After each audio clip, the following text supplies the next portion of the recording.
Dear Pastor Bob, I respect your efforts with the homeless, but I do not support them. Why would you want to feed people who are lazy and drunkards? It seems to me the more you feed them, the less they're motivated to get a job and get cleaned up. Your efforts should be in helping them find jobs instead of coddling them. Maybe if they were hungry, they'd be more motivated to change. And I know that's the way a lot of people feel. And I probably didn't understand homeless people too much before I started to work with the homeless. I think I had some misconceptions too. But let's not just make this about homeless people. Let's talk about people in general. You know, our responsibility to people is to love them unconditionally. And that's not just the homeless person on the street, but that's your neighbor. That's the person that's sitting beside you, in the bus. That's the person that's sitting across the aisle from you in the restaurant. It's the person who may be sharing the same home with you.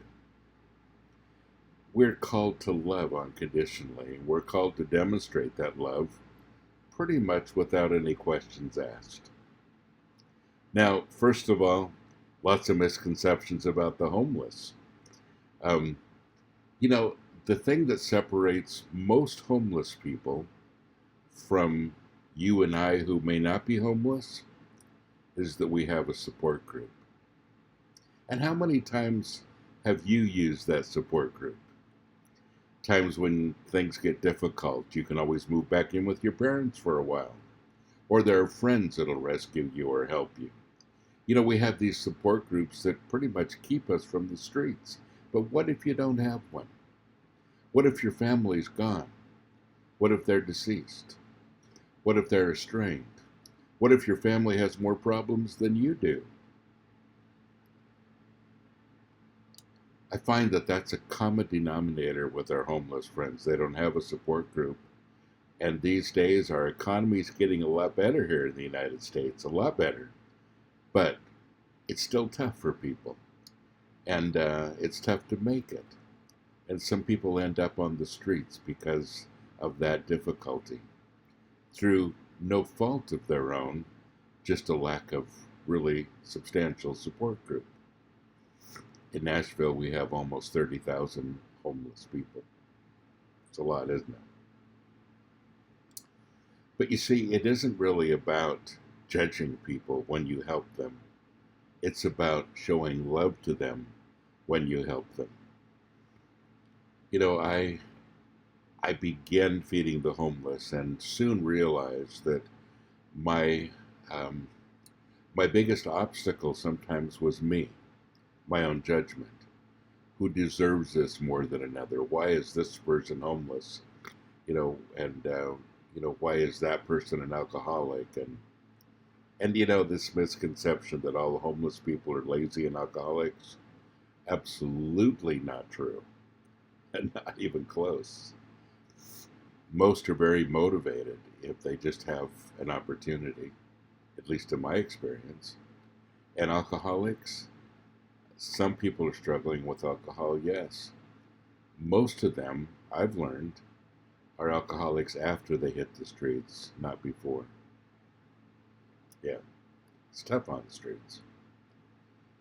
And we have all kinds of preconceived ideas of what homelessness is all about, but we carry them throughout life.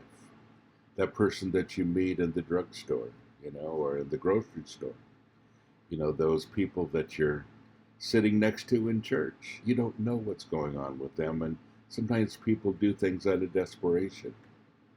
We have a lot of people who have given up. And when you give up and you're lonely and you're hurting really badly, it's hard to find motivation. And sometimes that's the only motivation that people need, is a kind word or a kind, understanding friend.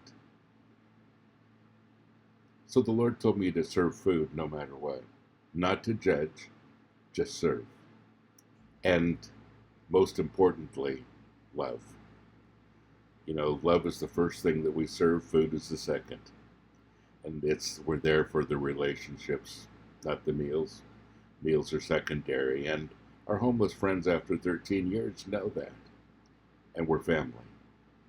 We're family because we love them. And isn't that what we're called to do anyway? You know, to love the people around us unconditionally, no matter what. And folks, when you begin to do that, well, your life changes, not just theirs. I think I've changed more than the homeless folks have. And we've seen some great changes there. But what it's done for me has been monumental. And I am so thankful that God's given me the opportunity to reach out to people and to serve them. To serve the least of these, as Jesus said. And I really understand what he was saying, that when we do that, we serve him. Because you see, when we do that, we begin to use his love, his unconditional love. And my relationship with the Lord is stronger today because I've been able to use his love for the least of these.